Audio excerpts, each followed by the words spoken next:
symptoms remain mild and coach gets better as soon as possible.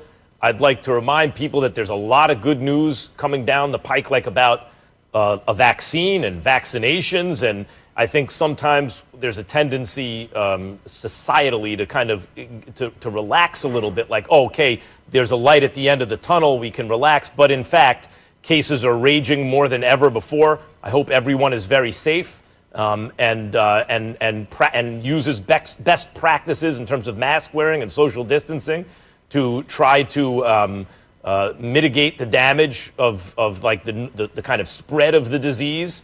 Obviously, again, you hope coach gets better and remains with, at worst, mild symptoms and everything's okay.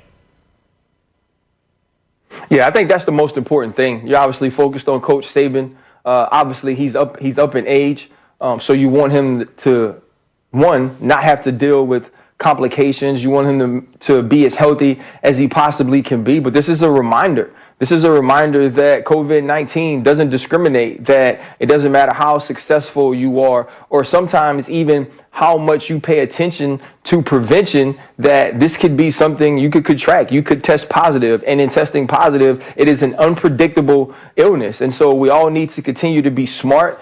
We need to continue to make sure that we are not only taking care of ourselves, but taking care of those around us. And I think that's the huge thing when you think about college football. What are these student athletes doing when they leave the facility? Where do they eat? Who are they hanging around? And where do those people do things as well? And that all comes back to a coach like Nick Saban, or to a coach like Herm Edwards, who coaches at Arizona State, who recently tested positive as well. And so you wish everyone who are in these situations where they come into contact with a lot of people, you hope that they are safe, but also that the people around them, especially some of these older coaches, take care of them by their actions as well. Yeah, well, we hope everyone has a very safe Thanksgiving holiday. You can get more information on that story on SportsCenter at the top of the hour. And now let's shift our focus to what's happening tomorrow. There's an AFC North showdown, a rematch between the Steelers and the Ravens. Pittsburgh clinches a playoff spot this week with the win and losses by the Raiders and the Dolphins. They are undefeated and hold a comfortable lead in the AFC North. That must be a great feeling to have. Now, Max, would you say that a Steelers loss to Baltimore would be a big deal or no big deal? It's a very big deal. They're undefeated in Week 12. Like anytime you get an undefeated team this late into the season, and look, I've rooted for Giants teams that were 10-0, who got, speaking of the Ravens, who got their teeth kicked in by the Ravens in the Super Bowl that season, in spite of starting 10-0. I get it. It's not like the most uncommon thing in the world. But when you look at this Steelers schedule, there are no unwinnable games there. And Pittsburgh's kind of been disrespected this season, People don't really believe. They don't really believe in Pittsburgh. But I'm here to tell you, this team has a chance to hand in an undefeated season. In the 16-game regular season schedule, it's only happened once before by a Patriots team, which had they not lost the Super Bowl with the miracle play by Eli Manning and Tyree and then the Plexico pass, had that not been the case, they would have been anointed the greatest team in the history of American team sports. Right? Like 2007 was a big deal. And no, the Steelers aren't making anyone imagine that they're in the Patriots class that way, but there are no unwinnable games. They'll be probably favored the rest of the way. And what happens if they do win? And this isn't undefeated. Like we could be watching something special here. So yeah, if they lose, it's a big deal.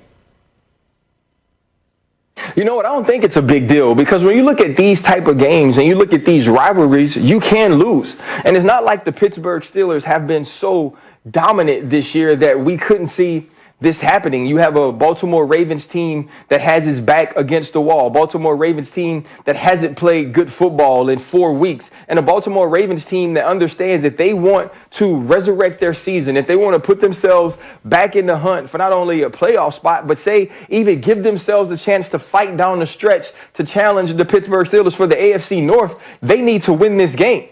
And there's nothing worse or nothing harder than beating a team talented. There's still talented players on that team that has a quarterback who can do such unpredictable things when they understand that they need a win. You think John Harbaugh can't find a way to fire up this team and get them ready for this game against the Pittsburgh Steelers? And the one thing I do know about the Steelers is they are looking at 16-0. The Pittsburgh Steelers are looking at finishing this game. So it's not like if you lose this game, it goes, oh, hell, we can't be 16-0. That's not the goals you start the season with. You start the season with the goal of winning the AFC North. And then you start the season with your next goal would be to host playoff games. And then it's to win the AFC. Then it's to win the Super Bowl. And so we can't look at it as that type of deal. You look at it like this is this game. If they lose, they still have all their goals at hand. They still have an opportunity to control their own destiny for the most part. And that's all you can ask for. And so to me, I think we will talk more, at least my thought is, we will talk more about how the Baltimore Ravens won this game and what does this mean for them going forward than we would talk about the Steelers, how they lost it, and what it means for them going forward if the Baltimore Ravens are to pull off this win. All right, well, what do you say? Let's very, very quickly talk Hall of Fame. Calvin Johnson, Megatron, is a semifinalist. So, Max, do you think that he deserves to get into the Hall of Fame this year? I do. I'd make him a first ballot. And I know he had a short career, relatively short career. Let's remember, he walked away from the game at the age of 30.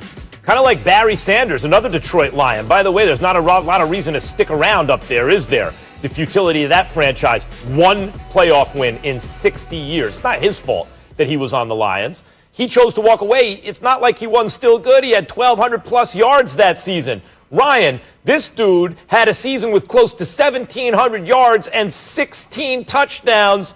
And the next season, he got better. He set the all-time record, almost 2,000 receiving yards.